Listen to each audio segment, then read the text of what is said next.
Hello everyone, once again welcome back. Student, आज हम discuss करेंगे इंडस्ट्रियल लॉ में essential conditions for payment of compensation.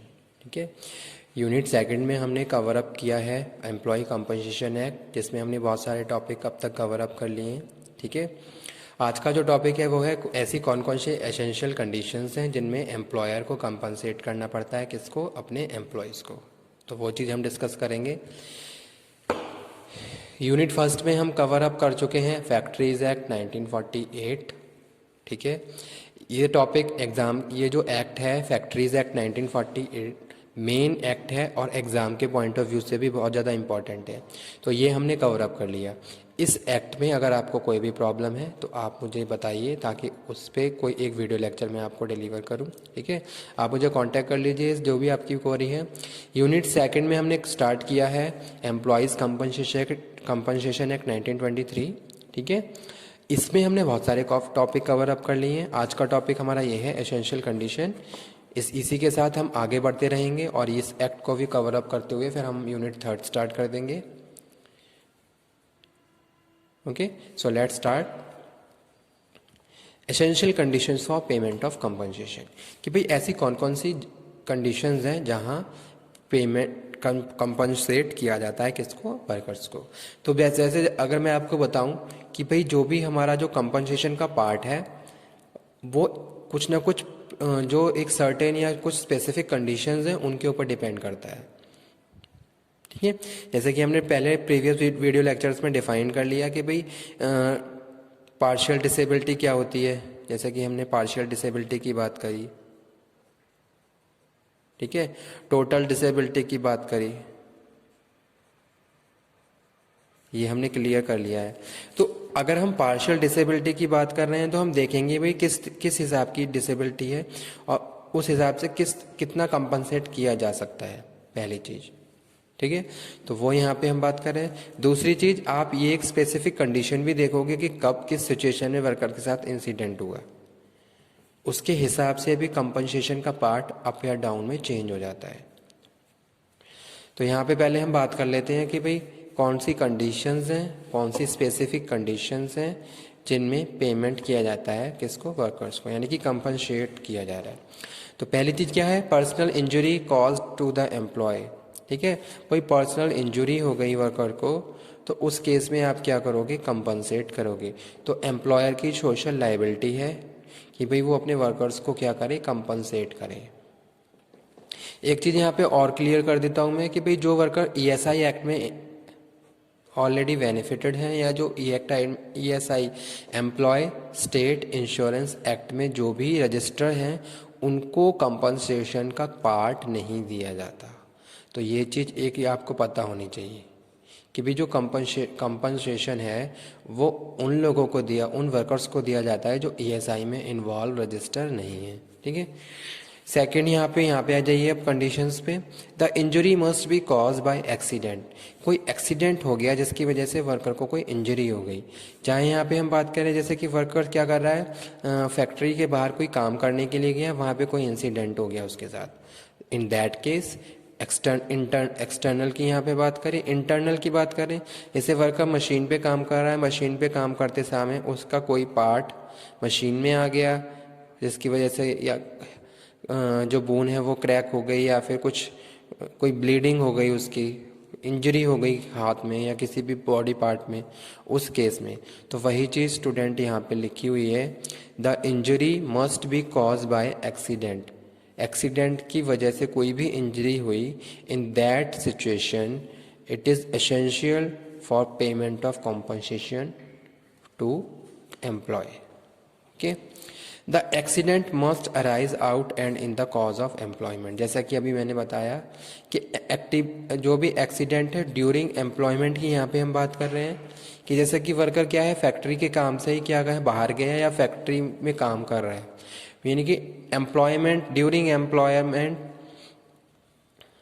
He employ is suffering from any incident, in that condition, in that case payment must be compensate. Okay, injury must result in death और case of partial और total disablement. Main point है, इसे आप समझ लीजिए बहुत अच्छे से। जो क्या है, injury must result death, injury, ठीक है भाई, डेथ हो गई, कुछ ऐसा इंसिडेंट हुआ जिसकी वजह से वर्कर की डेथ हो गई। तो मैंने आपको डेफिनेशन में बताया था, डिफाइन किया था कि भाई डिपेंडेंट कौन होते हैं। तो जब भी हम बात कर रहे हैं कंपनसेशन एक्ट की, तो अगर जब हम रजिस्ट्रेशन करते हैं तो वहाँ पे क्या है, डिपेंडेंट के नाम लिए जाते हैं कि भाई कौन कौन डिपेंडेंट हो सकता है अंडर कंपनसेशन एक्ट 1923। जो भी डिपेंडेंट आपके फॉर्म में, आपके केस अकाउंट में ऐड हैं, उनको फिर कंपनसेट किया जाता है। पहली चीज़ ये, injury must result in death, कोई डेथ हो गई, और या फिर सेकंड कंडीशन क्या है कि आप पार्शियल डिसेबल हो गए, यानी कि आप कुछ टाइम के बाद, ये 3 दिन से ज़्यादा की आपकी पार्ट डिसेबिलिटी हो गई, लेकिन फिर आप कोई अर्निंग फंक्शन परफॉर्म नहीं कर पा रहे हो, ठीक है, तो वो यहाँ पे हम बात कर रहे हैं। और कुछ टाइम के बाद जब आप रिकवर हो जाएंगे तो अगेन अपनी जॉब को करना शुरू कर देंगे और अर्न करना स्टार्ट कर देंगे, तो उसको हम पार्शियल डिसेबलमेंट बोलते हैं। अगर पार्शियल डिसेबलमेंट है, in that case must be payment of compensation arise, okay, या फिर टोटल डिसेबलमेंट, यानी कि क्या है, टोटली आप क्या हो गए, डिसेबल हो गए, कैपेबल नहीं हो जॉब के लिए, अर्निंग फैक्टर के लिए, तो वो यहाँ पे हम बात कर रहे हैं पार्शियल डिसेबलमेंट और टोटल डिसेबलमेंट। तो दोनों ही कंडीशन में क्या है, लाइबिलिटी है किसकी, एम्प्लॉयर की, कि भाई वो पेमेंट की, पेमेंट ऑफ कंपनसेशन के लिए, ठीक है, तो वो यहाँ पे हम बात कर रहे हैं किसमें, पार्शियल और टोटल डिसेबलमेंट में। तो यही कुछ ज़रूरी कंडीशंस थी जिनमें हम क्या बात कर रहे हैं, पेमेंट ऑफ कंपनसेशन की, जो वर्कर्स को दिया जाता है, ठीक है। स्टूडेंट, जो रूल्स हैं, रूल्स रिगार्डिंग एम्प्लॉय कंपनसेशन, ये भी देख लीजिए। When an employer is liable to pay compensation if personal injury is caused an employee by accident arising out and in the course of his employment, his employer shall be liable to pay compensation, and compensation is also payable when employees contract occupational disease of his employment, ठीक है। तो यहाँ पे हम बात कर रहे हैं रूल्स की, यहाँ पे हम बात कर रहे हैं कंडीशंस की। तो रूल्स में क्या है, कोई परमानेंट वर्कर है, कोई कॉन्ट्रैक्ट वर्कर है, सभी के साथ एप्लीकेबल है क्या, employ compensation act. During employment आपके साथ कोई भी इंसिडेंट हो रहा है, in that condition employ must be payable, ठीक है। तो वो यहाँ पे हम बात कर रहे हैं और यहाँ पे हम कंडीशन की बात कर रहे हैं।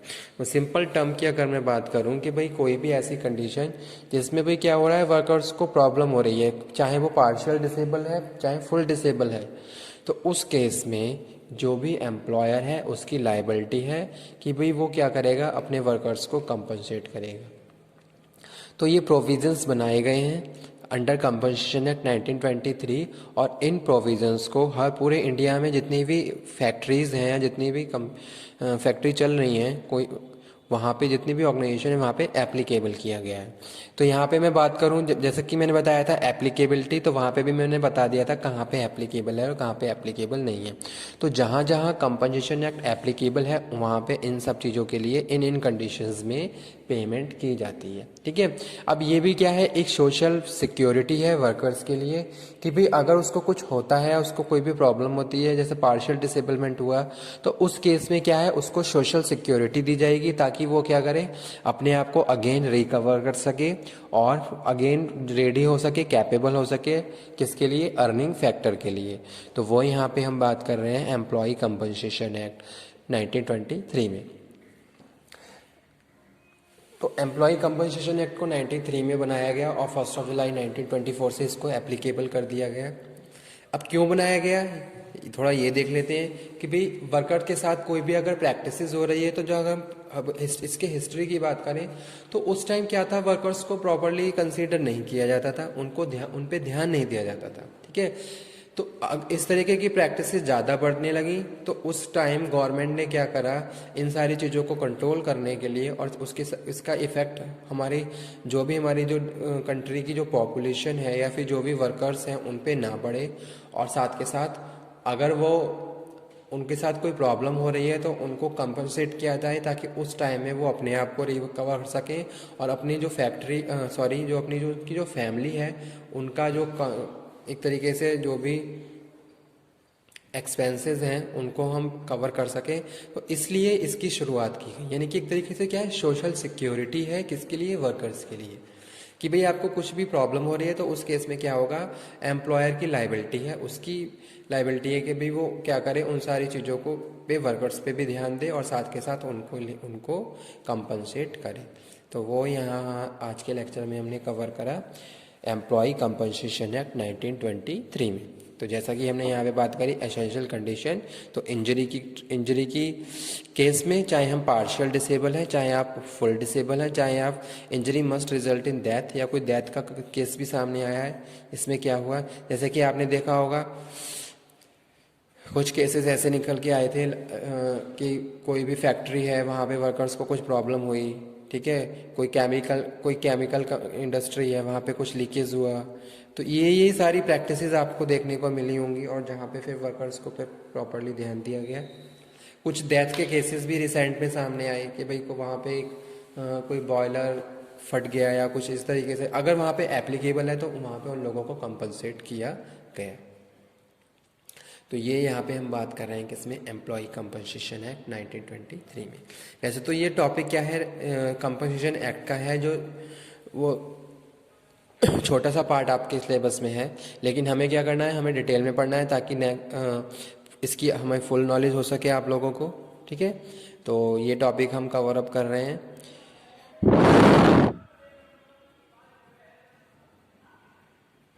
ओके स्टूडेंट, किसी भी टॉपिक में अगर कोई प्रॉब्लम है तो आप मुझे बताइए, ताकि मैं अगेन उससे रिलेटेड एक वीडियो लेक्चर आप लोगों को सेंड करूं। आज के लिए इतना ही, ये टॉपिक हम यहीं पे फिनिश करते हैं। नेक्स्ट वीडियो लेक्चर में एक नए टॉपिक के साथ फिर हम मिलेंगे। Okay, thank you very much once again, thanks a lot, thank you.